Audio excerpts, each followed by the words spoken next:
This week on Non-Native Creative, I'm very happy to be sharing from Seoul, South Korea, and speaking with Franco Rizzo, a videographer originally from Malta.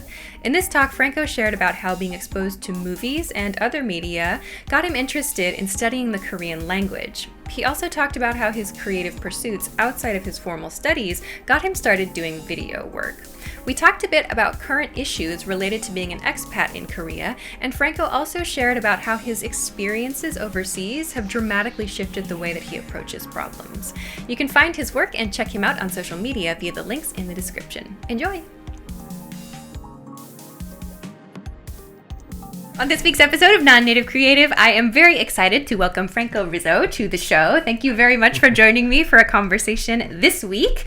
I am in Seoul, South Korea, to talk to people, and Franco is one of the people that I found that I thought was very interesting and creative. So thank you so much for your time. No, thank you for inviting me, because I'm like, this never happened to me, so yeah, go Seoul, you know? Go Seoul.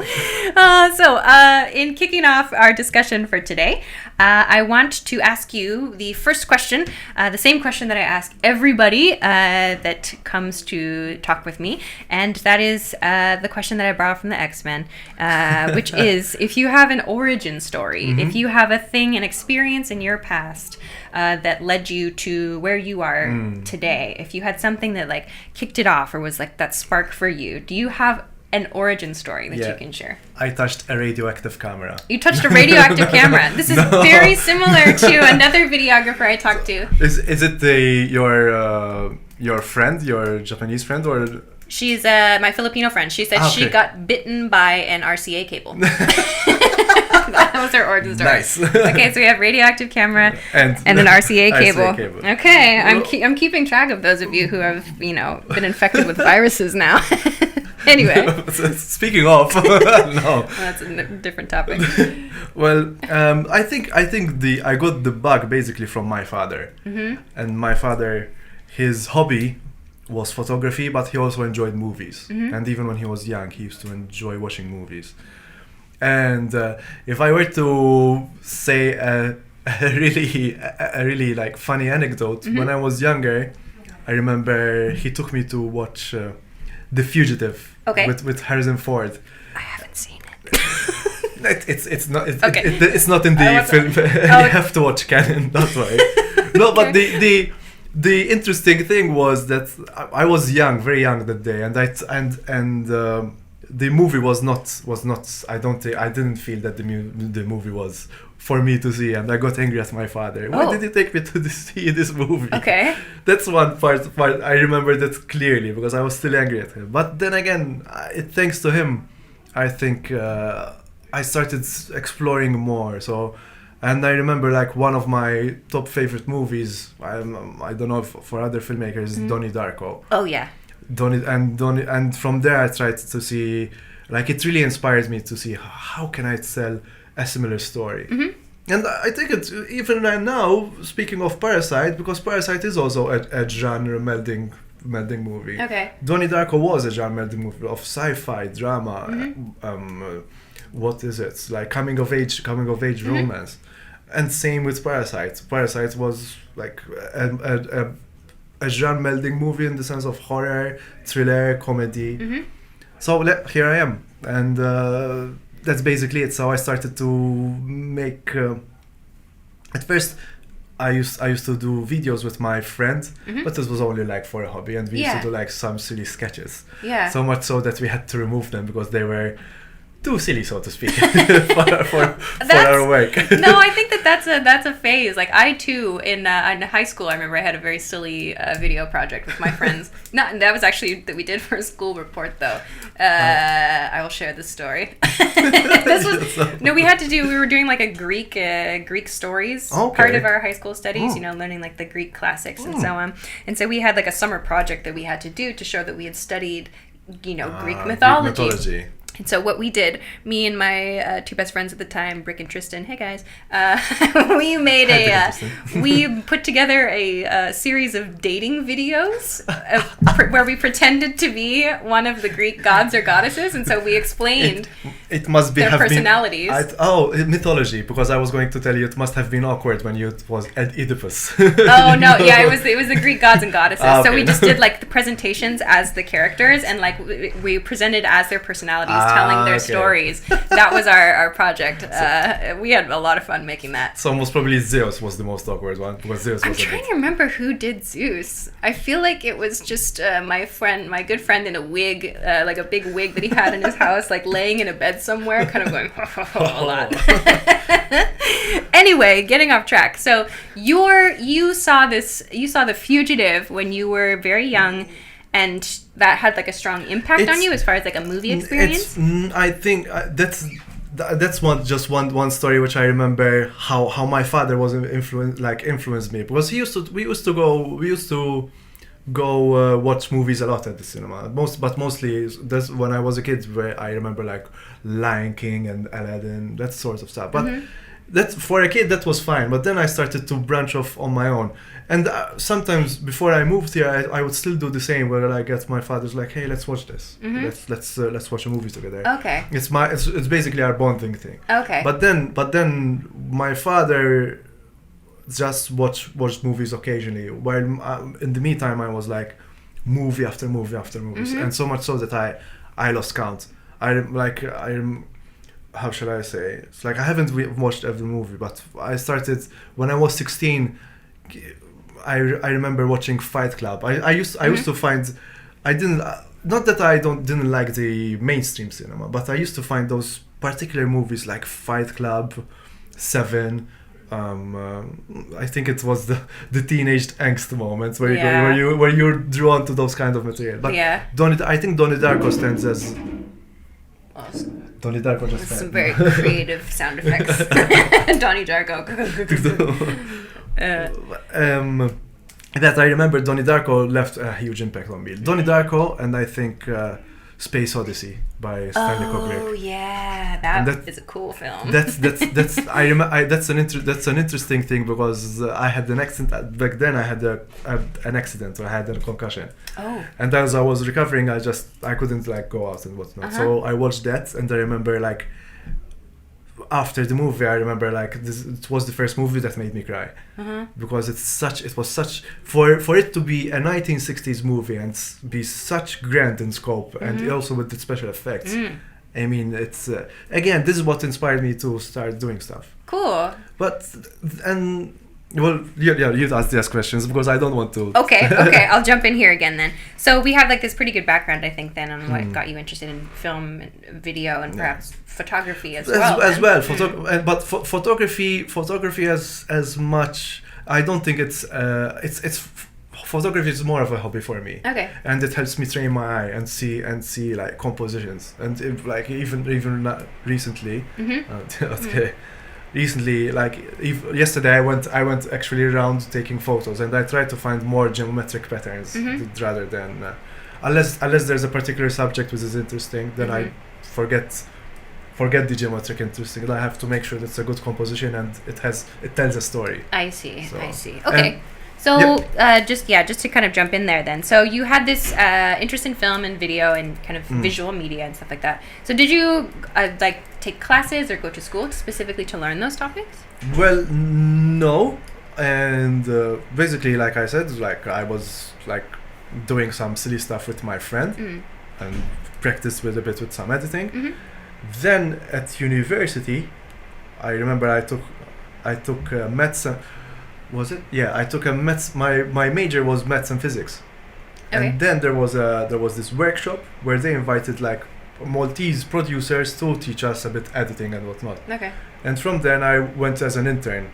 Okay. As an intern, and so they were doing this very famous series back then in local terms famous, and I saw how they edited it, and the filming. I was also used to be there as an extra and see what's going on. And yeah, from then on, then I changed major. I changed major to history of art and theater studies. Okay.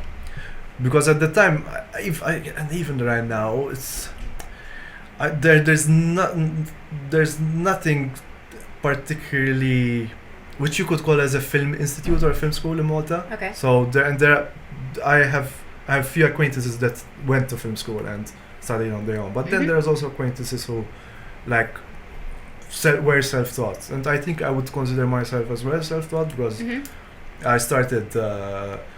I actually got in contact with a local band in Malta, and I said, "Hey, let me do a music video for you." Okay. And that's how I started. So kind of making like those local connections local and building connections. with people. Okay, Yeah, cool. exactly. So I think that's kind of a good background for your film media, video related work. Yeah. So then maybe how does that mesh? How does that like coincide with your interest in coming to Asia? Like, I mean, we're talking now in Seoul. Like, where did your interest in Korea begin? So, Korean, it's going to be sound so cliche, but the first Korean movie that I saw was Old Boy. Old Boy. I have not seen this film. Take care, because it's very intense. Okay. And I think it's. I started seeing a difference between the way the American tell stories and the way Koreans tell their stories. And Old Boy in particular, I remember even my father was at first was a bit like skeptical of watching it, but I told him watch it, it's going to be an experience. And he looked at me, and it even though there were subtitles, because since it's now the main issue now, subtitles. He watched the movie with me, and he said, "Oh my God, it's too violent, but it's so good." Okay. He looked at me. It's like it's so intense, but it's so good. But I think I found that movie to be much more honest, not in the sense of the way it portrayed things, but the way you feel. I think Old Boy. It was part of the director's revenge trilogy, so to speak. Okay. It was his second movie, because the first movie was Sympathy for Mr. Vengeance, and this was the second movie. And even if I can say the story, it's about a guy who gets kidnapped and is locked away, I think for around 11 or 15 years in this sort of room, and then he has he's basically given freedom, and within 5 days he has to discover the truth of why he was locked in. Okay, that sounds intense. Exactly, intense, and there's huge drama, there's choreography, and the twist is messed up. But I'm like, that's such a great story. So that understandably then that had probably a really strong impact on you. Definitely. And that made you think like, okay, I'm gonna get interested in like Korean media. Korean movies mostly, because Okay. I'm not mostly. At the moment, the interest in Korea comes from Kpop. Like that's the major. I feel that's the major introduction to Korea. It is very catchy. Did you know on the flight here they have boy bands doing the flight like the safety songs? Which Korean Air? Did you get Korean Air? Yeah. Because for me it was the Lego Movie on Turkish No, Airlines. it was all boy bands. There was like choreography. I filmed it because I was like, this is the most awesome, intense, like hilarious. Like they had a boy band doing like these kind of sexy like dancey sort of things, and like he was like sexily taking the air mask out from. When it like gets to that part of the safety video, it was hilarious. I couldn't believe it. I was like, this is the best safety video K-pop, I've ever everybody. seen. Like, I'm not even into K-pop. I'm not even into it, but I was just like, what is this? It was so funny. To be honest, I think I do have a bit of a fascination, especially with the way they shoot their music videos, because I have to admit, even though I'm not as much as fascinated as into K-pop as possible, I think they do a great job in filming their music videos. Well, the production, like they just roll out the hits here, don't they? But funny enough, being here, I'm noticing that it's becoming a bit repetitive. But but you're right. The production design is always of a high quality. Well, my understanding is that we're totally getting off topic here, but just K-pop tangent. My understanding is that it's kind of like I read a story about a young woman who came because she wanted to be like a Korean idol. Like that's the word that they use. It's like, you know, these young kids who want to become superstars. They're called idols in Korea and in Japan. But like, it's essentially like a dorm where they're just training. That's the flip side. That's why I keep an arm's length off. Yeah, and even just to be selected to be put into these training dorms, like you have to go for these auditions, and they photograph you from all these different angles to decide if you're like attractive enough or sellable enough or whatever, and then you get assigned a role in a group if you're chosen at all. You're like encouraged to get encouraged to get plastic surgery in some cases. So it's like all like so much, but then they, you know, you get put in kind of like this system which creates these really, really entertaining things, but like at what cost? But there are lots of costs, and I'm not sure whether I should say please, better not to say it if you're on the fence. It's no, it's not on the fence. I actually have an idea. Oh, okay. But I'm not I'm like, should I share it or not? Because through experience, I was a bit bitten. So once bitten, twice shy, you know. Okay. Well, you can just say, you know, you had like a negative experience. No. It's not a negative experience. But actually, speaking of K-pop, I think one of my dreams has to do of doing a movie centered around it, and it's actually and it would be a remake of a Japanese anime. Interesting. Okay. And I'll tell you what share anime it with us when you create it. Yeah, that's my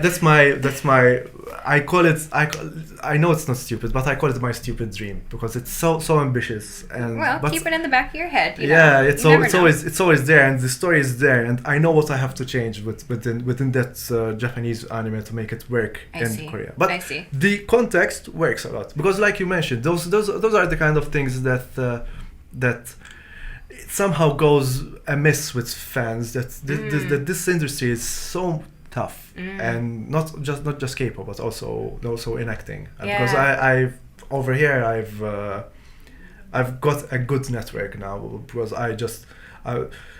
can I speak about, or am I going off topic? Let's come to this. Sure. I'm going to ask you about that a little bit later. So let's get to how you got to Korea. Like, we haven't gotten to that part yet. So we have this interest in Korean media. So what made you think, okay, I'm gonna just go for it? I'm gonna just start to study, or I'm gonna visit. Yeah. So basically, Old Boy was the first Korean movie that I watched, and from then on, I started looking for Korean movies because I always found sometimes I really got disappointed. Like I was watching a Korean movie, and my father. I wasn't watching it with my father, and my father came next to me. He's like, "What are you watching? We always does this." And yeah, the movie was called The Tower Live. I mean, it's a bit, I don't know if it's a far-fetched story or not, but I knew it glued me to the screen, and my father who stood next to me, just standing up watching at the movie, because that's how involved he was. And my father at that time, I didn't know Korean. My father didn't know any Korean or any context about the thing, but he was there, and that's how I saw that there's a certain allure to Korean movies. Okay. But as I went along, then I have to say I don't feel I was a good university student. I took theater and history of art because I wanted to get a different idea of filmmaking. So theater, it's there's acting. History of art is the way how to compose and lighting. Okay. And I thought that maybe yes, I could meld in together. In the meantime, I also went to work for another media company, which was doing its own series as well. And I was flunking university basically because I was so I really wanted to do become better in editing and cameras. Don't flunk university. Disclaimer. Okay. And I remember, then if I can say, I felt disappointed because in the sense that I felt people. Let's speak a bit later on about that. Okay. But in the meantime, after that, I became a freelancer, and basically, my life was just work, home, sleep, edit, work, home, sleep, edit. So I said, you know what, I need to train my brain a bit more. So why not? And I wanted to start it to learn a new language, and I said, okay, let's go for Korean. I mean, it's interesting. I have the I know about the movies, and I started basically. I spent the past 2 years studying Korean on my own and tutorship and visited here, and it's opened. I think it's opened my mind, my perspective, quite. There's no need of words because you can see my expressions. Sure. It changed my perspective. Okay. I was always looking for that change in perspective in my Okay. life, which I was not getting back home. Okay. So then maybe the next thing maybe I could ask you to share a little bit about is what kind of work are you doing here now? Okay, so at the moment I just had a meeting with a sort of national company, media company, which they put out like videos about Korea. So most probably I'll start to come up with material for that. In the meantime, I'm editing a music video by a small. He's not a well-known rapper, but he's starting up. That's a nice story. I actually met the guy at a market because in Korea, in Seoul and other places, there's these markets, very traditional and like they have been there for over years and years. And I went to just buy a pair of shoes, and the guy who was there told me, because I'm an upcoming, I started to rap and the stuff. It's like, okay, cool, I'm a videographer. Shall we do a music video together? And we did the music video together. And I'm working on it.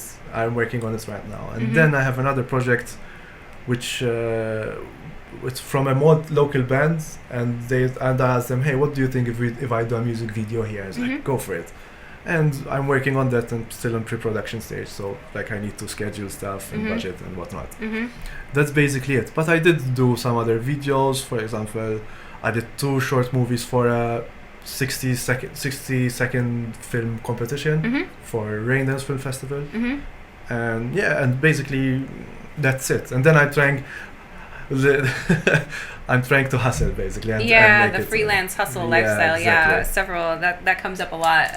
People talk about that a lot. And if I can say, I'm going to be honest. It's tough, but sure. But I guess it's thank goodness that it's tough because I'm learning. I'm learning so much, and even the way my mind is. My mind has changed, even personally. I have to say, if I were to go in a personal level,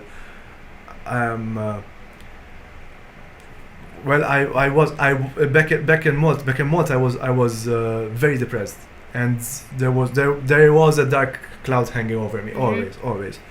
And over here, that dark cloud sometimes pops up and says hello, but then this is like, it's fine, you're part of me, and I understand. Wherever in Malta I used to see that there's a problem, when in the process of learning Korean, I started my mindset started to change. Okay, there's this problem. How do we solve it? And I started to realize that people back home focus so much on the problem, never on the solution. And here there are problems which is more likely they're my own problems, not necessarily. I mean, in speaking in general, maybe I have to go there and I don't know how to. How do I solve it? That's something that I'm very thankful about being here at the moment. I see. So that like different approach to trying to solve a problem instead of just thinking about it. Exactly. Even in filmmaking, for a very interesting thing that happened to me was one of the 2 short movies. The actor basically didn't wake up. Oh, like the people that you had booked to be in your the main production? actor. The main actor didn't wake up. Oh my gosh! And that's cute. Not me. It shouldn't be me. Well, it's not me. My phones don't make that. Anyway, we've got all kinds of Korean sound effects in these episodes. It's the ambiance, the atmosphere. There's no K-pop bands though. No, this is I'm sorry to disappoint. This is the level of my production. This is how you know we're in Korea. Anyway, so your actor didn't wake up. The actor was late, and basically, I was like, the first thing that I did differently is usually I would call 3 times and give up. Okay. This time, so I called him like around 12 times, even when I was on the way to this on set. And then I said, okay, if he doesn't come, I'm gonna do it. Screw it. I know it's gonna be tough, but I know the lines. I know how the thing is going, and. Were you working in like a team of people? Or? Yeah, there was the sound recorders, but we also had some lights. And this guy who I met over here, the actor, he's a newbie, but he has this enthusiasm to start do something. And and he wants to write his own thing and do and be in it, which is fine. And cool, so he's into it. Yeah, he's into it. But the thing happened that he didn't wake up. That's a problem. But again, even my attitude changed, because my attitude, I remember I would be much more angry, much more, why did you do this? But I think it's because it happened so much over time in Malta that it took a bit, it takes a toll. And here it's like, okay, screw it. So it doesn't matter now. We have to find a solution now, And I said, yeah, I'm going to do it. But then he came, and we managed to finish everything on time. And it's actually, I think I'm quite happy with the way it turned out. There are some few snags I think I could have, not snags in terms of like writing more so to speak. I see. Because otherwise the person, if I can mention, is Alexis Johnson. She's a scriptwriter who's based in Phoenix, Arizona. She gave me the script, which I basically filmed over here and directed. But then the deal was this: like, listen, there's this composition. Like, I'm gonna film this for you, and you can have it. Like, this is under your name. This is yours. Sure. And then I do my own thing. On the other hand, so it's like, chef. So she said, so be it. And I told her, as long as you have, again, now I have like 2 films out. That's already something that I have actually. Whenever I feel that artistic self-doubt, so to speak, I have to concentrate on this, like, listen, you made these out. So you are capable of doing this kind of stuff. Right. Cool. So like it clearly sounds like your approach to problem solving has changed through being forced to be in a situation where you have no choice but to figure it out. That's one thing. And of course, I'm not saying I'm not getting some sort of help from back home, but I really love. But I'm the kind of person that, like, if you do something to me, I have to pay you back in regards, not revenge. Oh, no. Is that why you brought milk today? Yeah, later on you have to buy me dinner, Oh no. No, you don't have to. It's like that's just me being nice. Okay. No, that's fine. Sorry, I couldn't resist that joke. That joke was too good not to make. Damn it! I should have said yes. No. Oh, that's funny. Okay, cool. So then I want to. So now we kind of have an idea of kind of what like you're working on now, what your current projects are now. So I want to shift a little bit, kind of to some more like general topics then, just about like your experiences, not just with your projects, but in general about working and living in Korea. Because you mentioned like you had the opportunity to study some Korean while you were in Malta, and now you can speak some Korean now, right? Yeah, it's quite. I survive. Yeah, I'd like again, but I'm the kind of guy that likes to improve more. For sure, as all of us I think do, in all of our second, third, or fourth languages, whatever. We never feel like we're fluent. We all kind of go, oh, I do okay. But I want to talk a little bit more generally then about working in Korea. What have you found that's maybe challenging for you about working in Korean culture as a non-Korean person? So the first thing, I think it's important to have a visa here. I see. So like one of the big challenges then is just getting the paperwork in line. Getting paperwork. It's kind of tough, but I think but again, they are aware that it's tough, and like this national entity actually asked us if we could do a sort of video to explain that.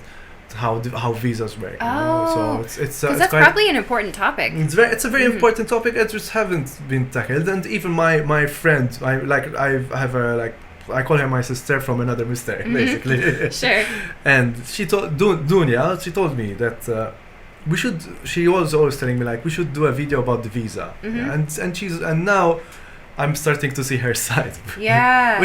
But that's one thing. That's one topic I can do. Yeah, for sure. Like, and that's an important topic that I know a lot of people consider when they're, or at least they should consider. It's important to consider. Is it the same in Japan? Japan is very strict. Yeah. So and we have lots of different visa categories according to the type of work that you're going to do. So once you get if you get a work visa, you can work, but you can only do work within that specific category. It's similar. similar to here. Yeah, and if you want to do work outside of that category, you can, but you have to apply for a special permission to do that. That's true. Or sponsorship, like the company sponsors you as well. Or? Well, like your company, a company can sponsor you for just your work visa, but then if you want to do something outside of that, I think you have to be able to show that you have like another company that you want to work with for like for example, if I'm like an engineer or something, but I decide that I want to be in a commercial and get paid for it. Okay. I have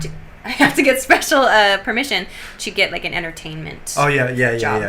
Because you have entertainment visas as well. Yes. So it's the same in Korea where you have it's split like you're an athlete or you're an actor. It's E6 visa. Or you're a job seeker. I read about it because I remember how frustrated I felt because this is something which is really, I feel it matches my personality because Korea is when they do have this saying which is called pali pali. The downside, it can be very stressful that people are just like snap. Sorry, now, what's now. pali pali mean? Pali pali is like quickly. Oh, okay. So like for example. Say delivery. You want McDonald's right now. You get an app. You order what you want and you get it delivered over here. And within like 30 minutes you get there. It depends how far away is the thing. But like if it says 30 minutes, they try to be it on so 30 it's like minutes. Promptly be punctual sort of thing. Yes, very thing. And I've come from a culture which is more like slowly. Okay, sure. Which and again, it is understandable for even many Koreans. Whenever I mention Malta, they say, I love it because I love that kind of stuff. But yes, but then there's a huge downside to slowly, where like again, if we're going to speak about problems, the problem gets bigger, and then at the end of it, when the problem is like too much, what should we do? But I said from the beginning we have to take care of the problem. I see. So, okay, what were you saying about the pali pali? Sorry. So I was saying like, okay, so paperwork is a pretty big hurdle. Oh yes. So basically, what I was going to say is, it took long for me to get information back home, and then here I went to the immigration office and I got everything in 5 minutes. Like you needed this, and this. I think I sound a bit like really hard-headed, but I think now it should be a quality. I think hard-headedness is a good quality when you want to achieve something for your own, especially your own goal. I could see that, like having the persistence. I think it's very persistence important. is a better word. Persistence is a better word. Hard-headedness, it's not hard-headed. Because to be honest, even when I work, I try to. In fact, one of the actresses was surprised that I told her do some of your own stuff, and I always used her stuff for my edit, and she was surprised. In the creative industry, you have to be balanced. I know you have your own vision, but if someone else has a vision which matches yours, do take into consideration other visions. Yeah. And then with a personal goal, yes, you have to be persistent, and sometimes. Again, because before I came here, everyone told me it's going to be tough. But like I know it's going to be tough. I don't want to listen to that. I told you, I want to listen to people telling me it's going to be tough, but you can do it. Yeah, or like there's 2 points here. One about persistence. Yes, I agree that like persistence is important. I have met some people who are persistent, yes, but instead of persistent, I would call them stubborn. Like they're very they can see only their project and only the things that they're doing, and they're not able to see it from any other perspective, and then they kind of lose out. Like I've seen a couple of people, they just keep trying to like make a project happen that's not gonna happen. You see from outside it's not gonna happen. You want to tell that person, maybe spend your time and your efforts and all your money on something that's gonna work a little bit better for you, but they're very stubborn. There's that. But then the other point that I wanted to mention, oh no, I forgot it because I was thinking about the stubbornness point. You were talking about something that made me think, yes, I want to talk about that. Shoot, it'll come back. Anyway, yes, persistence is very important, for sure. I think if we focus on that point of stubbornness, I have to admit that I came from that area, but then I started. It's it's kind of a journey as well for me. I came from this perspective of being stubborn, and then okay, it's like it's true. I should listen more. I should listen to people more. But I remember what I wanted to say. Okay, I'm sorry. go for It's related to this actually, which is you were talking about, you know, when people find this problem and they, you know, continue to try to pursue a solution for it. That's really good, because I too have been in a position of just of struggle, like you know, of you know, finally getting, you know, my apartment, you know, for myself, but still just not having very much money to go off of. Like that was many years ago, but I remember that feeling. And it was not a fun time. Like, it was not fun. But I think if you can have some kind of goal to work towards, it's really, really helpful. I think where a lot of people run into trouble is where, like, they recognize that they're not happy with the place that they're in, but they don't have a goal to work towards. No, they just kind of flail. So I think my goal, however, like, if it sounds a bit, I know it sounds a bit iffy, my goal is not going back home. I don't, and you know, and I'm keeping myself open to the possibility that I might not be able to stay here, but I don't want to go back home. That's I know for sure. So either I settle here, which is like the next step, or go somewhere else. I see. Because I don't know if it's okay to talk about this, but. It's okay to talk. I saw you seeing. Well, I'm looking at time, and I want to have the opportunity to talk about a couple of other topics. No, maybe if we have time, we can talk. But that's my goal. I will ask you a little bit later about like future stuff too. So maybe we can come back to that. Sure.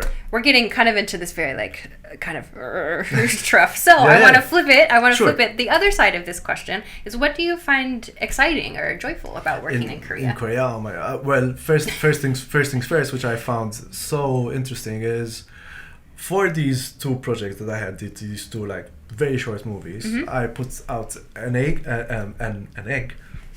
So I put out as one does. I'm a chicken who put out an egg on Craigslist and an ad on Craigslist, which I found so useful. I don't think we used it that much back home in Malta. We use it in the States, but it has a reputation that's generally kind of sketchy. Understandably, but and there's very sketchy stuff you can see here. Yeah. But I was surprised by the response that I got. Really? Like I told them, so basically these projects, I told them, sorry, it's not going to be paid, but there's going to be food, there's going to be drinks. And as part of a barter, like if you want to do a video, I'm ready to like do the video for you for free. You know, it's like one project for you for free. And the response was like, I was amazed, because back home, people would complain that it's for free, and the problem again, so they would complain that it's not unpaid, and the risk is that if you pay, you might not gonna get good work to begin with, And then if like through one of the actresses, I actually asked her as well. That's how I learned. It's like, listen, because since you worked in LA, it's like, what is the perspective about unpaid work? She told me, and she told me some really words that I am still attached to me. It's like, if you keep complaining about not getting paid, you're not gonna have a portfolio. Oh, I wonder if is that unique? I feel like that might just be a general like media world comment, or do you think it's unique to the actress told because for me, and I'm gonna say it honestly, I would prefer to pay people. Of course, but at least, and I think this is a good tip for anyone who's going to do videos and collaborate with people. If you're not gonna get paid, or if you're not gonna pay, offer them something back. You know, be it like your service or food or drinks. And she told me like, it's when people say, this is going to be exposure, that she starts feeling a bit. Yeah. That because I asked her especially, as like, when does it go over to exploitation rather than collaboration? It's an important question to consider. And you know, it's like, and again, this is something I learned over here. It's like, great, then I know what I have to do. I see. And again, but because I'm always like, you can see even me like now, I'm always nervous about asking people to work for free, because again, I know how tough it is, and I know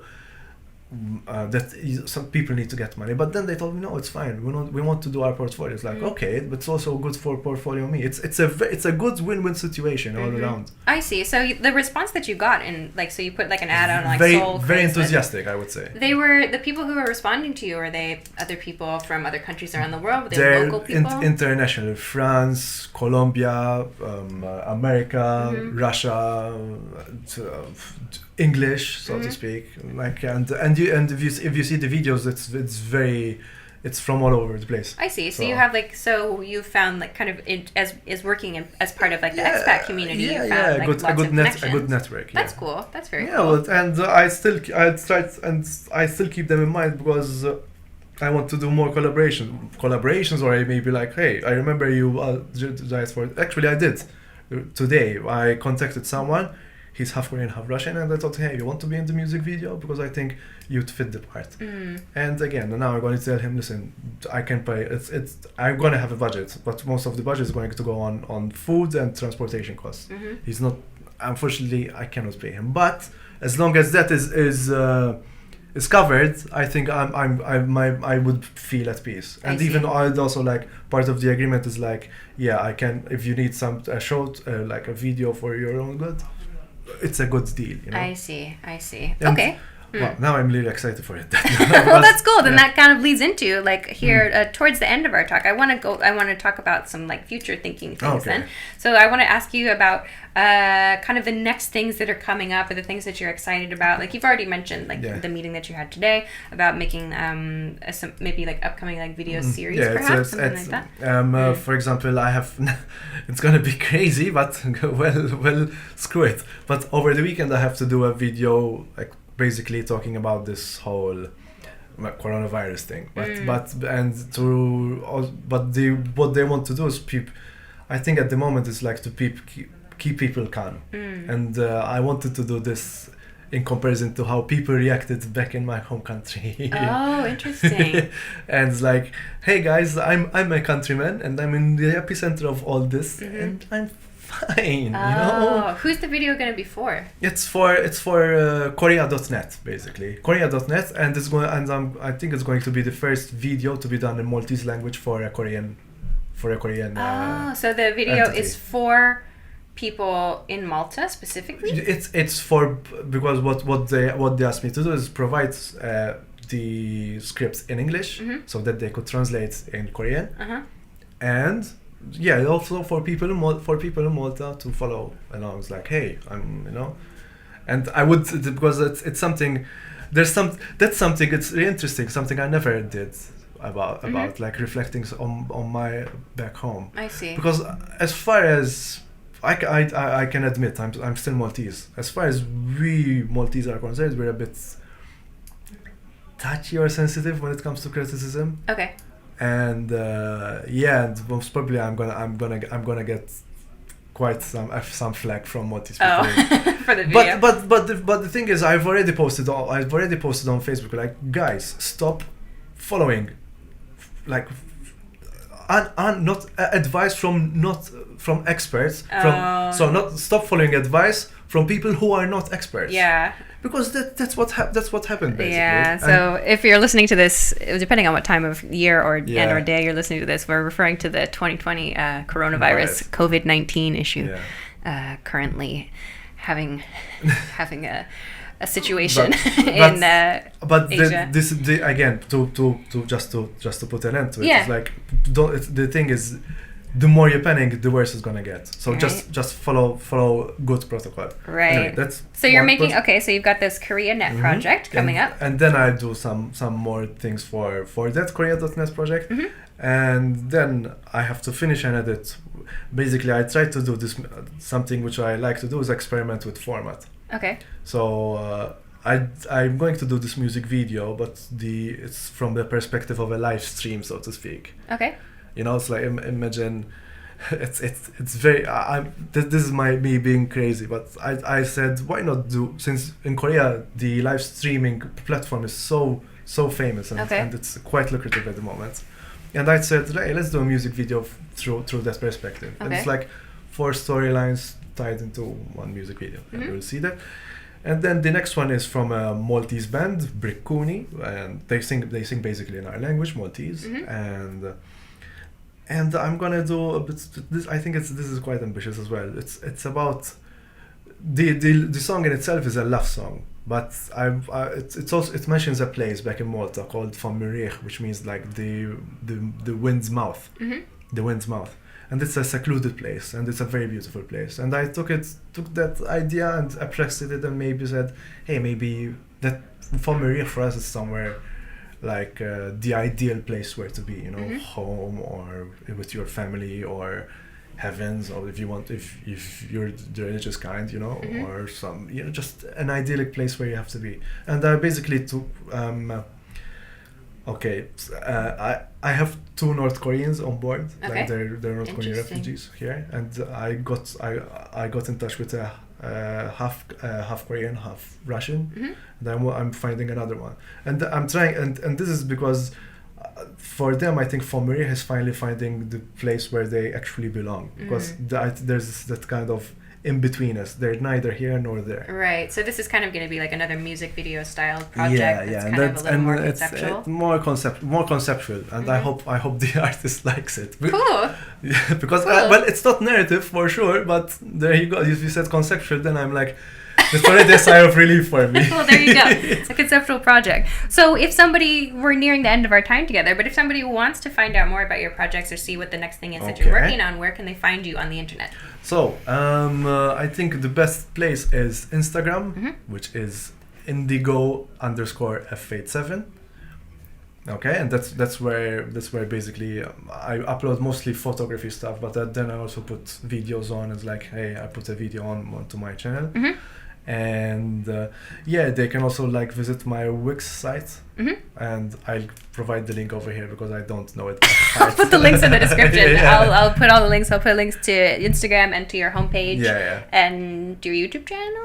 YouTube channel is Frankie Goes to Seoul, but it's less about work and more just kind of a fun sort of thing. Okay. Totally understand. Maybe eventually with this Korea.net thing, it will get more. Oh, okay, cool. Active. Okay, so the best place to check in with you is on Instagram, for sure. Exactly. So everybody go check the Instagram for some cool Seoul pictures and other travel pictures. We looked at it earlier today.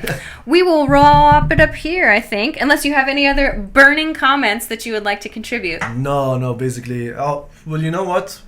Yes. Oh. So no, it's not a burning comment. It's actually if I think I want to end up with an encouragement that if you are, say, I don't know, in a you like some I remember meeting someone in Japan who's a soldier and he's from the countryside, and I think the mentality fits a bit the island mentality that we have here. If you feel that you want to leave your place and try to experience somewhere else, please do it, because I've